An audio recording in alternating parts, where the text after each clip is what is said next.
nós tivemos informações de que o regime iraniano ele estava buscando levar para a negociação uma via mercantilista, um processo parecido com o da Venezuela. Só que isso estava vindo acompanhado de muita retórica dos dois lados. O presidente Donald Trump enviou o USS Gerald Ford, que chega entre hoje à noite e amanhã lá na região do Golfo Pérsico, tá? Hoje, agora mais ou menos 2, 3 horas atrás, ele passou ali pelo Estreito do Mar Vermelho, está se encaminhando para a região onde ele será alocado para a missão. E no meio de tudo isso, nós tivemos o regime dos ayatollahs do Irã ontem fazendo exercícios militares no Estreito de Hormuz, de todo o petróleo do mundo passa justamente naquele estreito.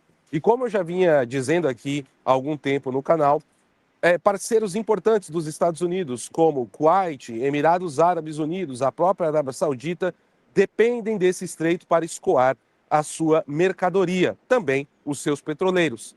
Os Estados Unidos emitiram uma nota avisando aos petroleiros americanos de bandeira americana para tentar evitar passar por águas territoriais do Irã e que, caso eles fossem abordados, não resistissem e fizessem contato com o governo americano. Todo esse processo envolvendo esses exercícios militares vem na esteira do que o Irã já vinha prometendo aos Estados Unidos que, se algo acontecesse como uma escalada militar, eles iriam fechar o estreito e iriam bombardear bases americanas e aliados americanos na região. Então, era esperado, né, que caso haja uma escalada, o Irã, por exemplo, bombardeie, né, o Catar, as bases americanas do Catar e, sobretudo, o Estado de Israel. E faltando ali alguns minutos para começar as reuniões, as negociações que estão acontecendo em Genebra, e eu digo para vocês, pessoal, Genebra hoje está agitada, porque primeiro teve toda uma rodada de negociação envolvendo os Estados Unidos e o Irã, e agora, nesse exato momento, está acontecendo uma rodada de negociação que envolve Estados Unidos, Ucrânia e Rússia. Depois a gente pode falar um pouco mais sobre isso para vocês também.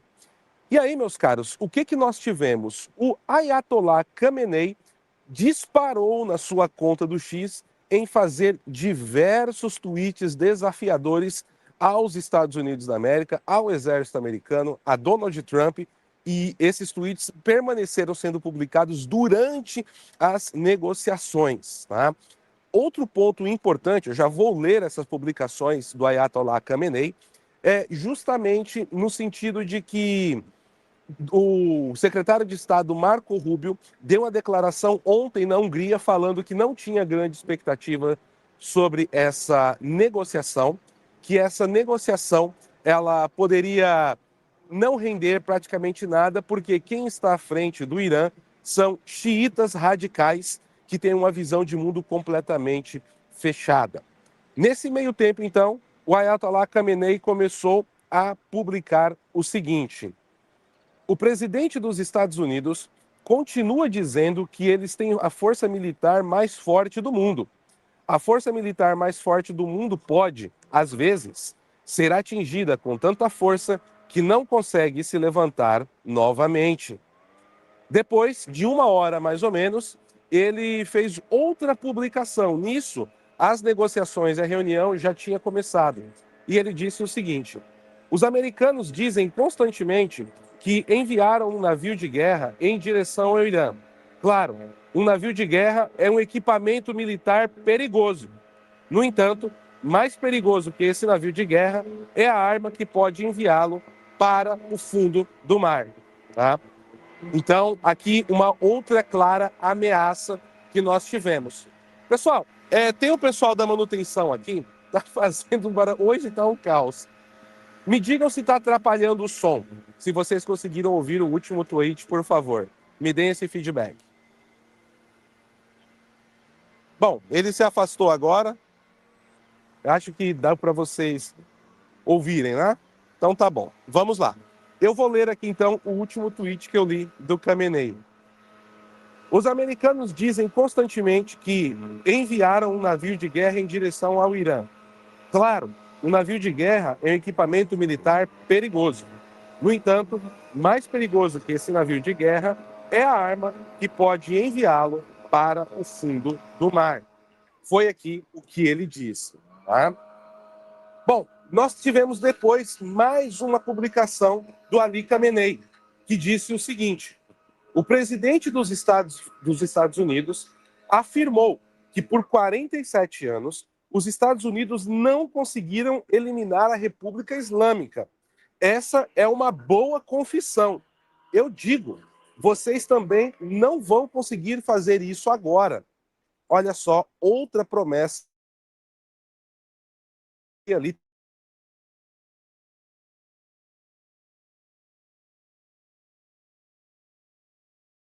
tentando demonstrar força e intimidar a aplicação disse o seguinte: um sinal do declínio do corrupto e opressor império dos Estados Unidos é a sua irracionalidade, como interferir nos assuntos internos do nosso país.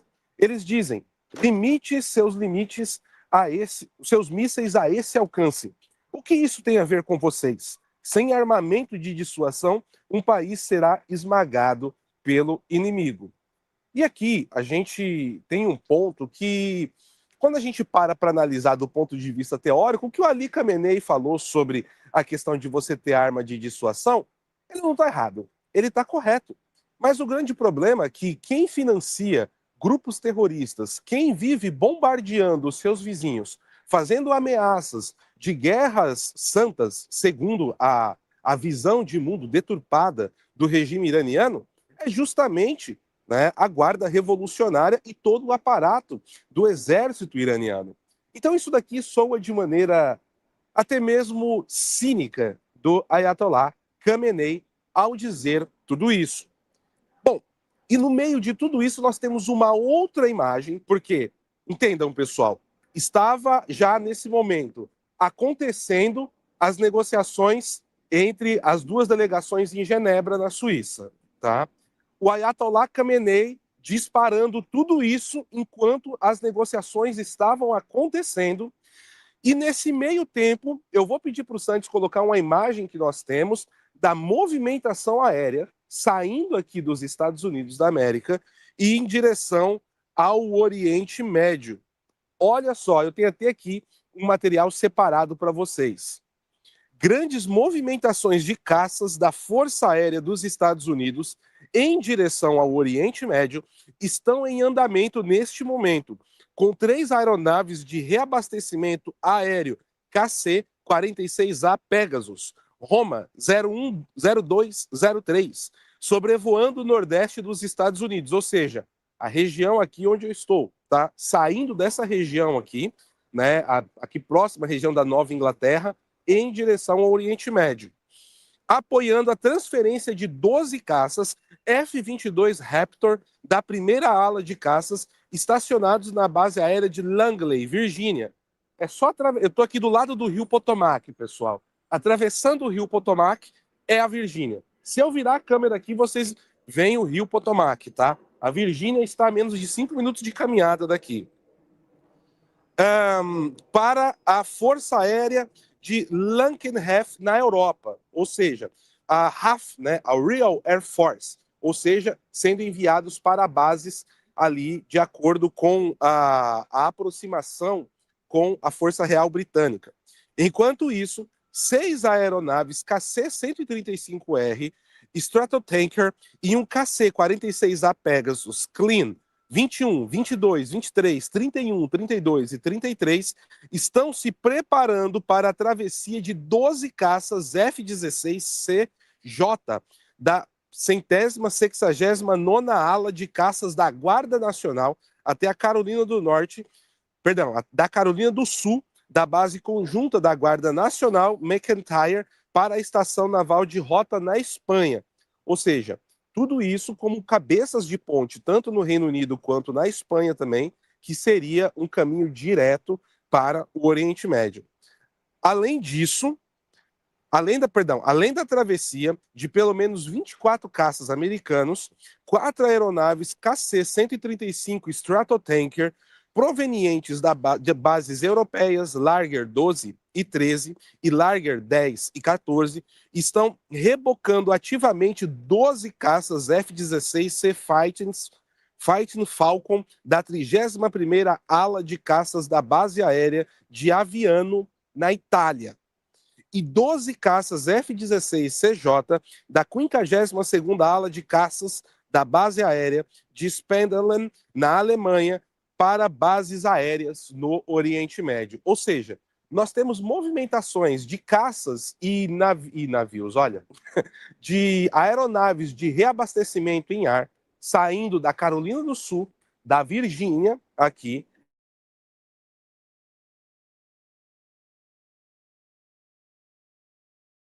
em direção à Espanha e ao Reino Unido, em direção direta ao Oriente Médio. Toda essa movimentação, pessoal, aconteceu justamente enquanto as negociações estavam ocorrendo e o Khamenei estava fazendo ameaças do outro lado, tá?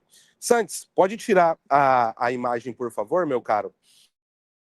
Então, pessoal, o que nós tivemos? Não temos informações oficiais, tá? Porque a comitiva americana, logo depois que boa parte dela, principalmente os líderes da comitiva americana, que saíram dessas negociações com o Irã, em seguida entraram para as negociações que envolvem a Rússia e a Ucrânia. Eu já vou falar sobre isso também, tá bom? Mas nós tivemos um vazamento que saiu agora há pouco, o Ivan Kleber me mandou enquanto eu estava aqui me deslocando para entrar na live com vocês. Nós tivemos algumas informações que o Wall Street Journal soltou. E aqui nós temos que trazer, né, um ponto positivo.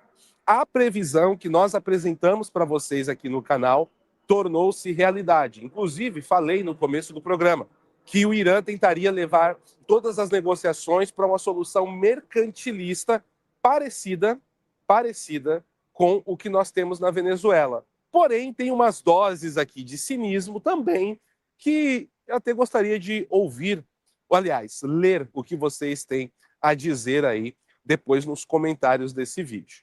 Mas antes de eu ler, deixa eu fazer uma pergunta importante para vocês, pessoal. Você já deixou o seu like? Você já viu se você está inscrito aqui no canal? O pessoal estava reclamando que a inscrição estava saindo aqui. O seu like é muito importante. Eu não sei quantas pessoas estão ao vivo agora e quantos likes tem, mas eu sei que deve estar com déficit aí, tá bom? Então, vou pedir para vocês reforçarem no like, tá certo? Vamos lá. Os 3 pontos que o The Wall Street Journal conseguiu levantar, lembrando, esses dados ainda não são oficiais, não são confirmados, tá, pessoal? Diz o seguinte, o primeiro ponto, o Irã está propondo uma pausa de 3 anos no enriquecimento de urânio, tá? 3 anos de pausa no enriquecimento de urânio. Aí você pode se perguntar, por que 3 anos? 26, 27, 28. No final de 2028, nós temos eleições presidenciais americanas e Donald Trump não pode ser candidato à reeleição. Chega a ser cínico essa proposta do Irã, né? É uma coisa assim bastante interessante, né? Sandis, tem uma pergunta da Ju que está aí na tela que eu achei muito interessante. Se você puder colocar, por gentileza, a Ju está perguntando o seguinte: qual o real interesse dos Estados Unidos nisso tudo? Bom, Ju, são vários os aspectos, tá? O Irã, ele possui toda uma estrutura de relações diplomáticas e também fora das relações diplomáticas extremamente anti-americanas. Eles financiam diversos grupos terroristas, tá, no Oriente Médio, que tem como alvo a destruição do Estado de Israel, que diplomaticamente, militarmente, está entre os 3 maiores aliados dos Estados Unidos da América. E o Estado de Israel ele é importante para a estabilidade, tanto no Oriente Médio, quanto também como uma cabeça de ponte 1Y para a Europa, né, e também para a África. Além disso, quando a gente olha o Plano de Segurança Nacional americano que foi divulgado no final do ano. Inclusive, eu estou devendo material para vocês lá no aplicativo, viu, pessoal? Vai sair. Quando a gente olha esse aspecto específico, o que acontece? O Irã também financia diversos regimes totalitários, socialistas, comunistas aqui na região, inclusive também trabalha com tráfico de armas e aliado a cartéis de drogas. Tá? Então, nós temos aí Cuba, Venezuela, crime organizado no Brasil, as duas tríplices fronteiras entre Brasil, Peru e Bolívia, e Brasil, Argentina e Paraguai também, tem envolvimento e financiamento do Irã, Hezbollah e Hamas. Então, são vários os aspectos que nós temos de desestabilização. E a partir do momento que o Irã é um risco direto a aliados do americano, isso também implica que os Estados Unidos, de uma forma ou de outra, tenha que entrar em conflitos diretos envolvendo o regime. Fora que o Irã também, ele é uma espécie de pitbull na coleira de dois regimes que têm aí um histórico bastante de embates com o governo americano. Tanto a Rússia quanto, principalmente, a China na visão da administração Trump. Tá bom? Então, espero ter respondido a sua pergunta, minha cara.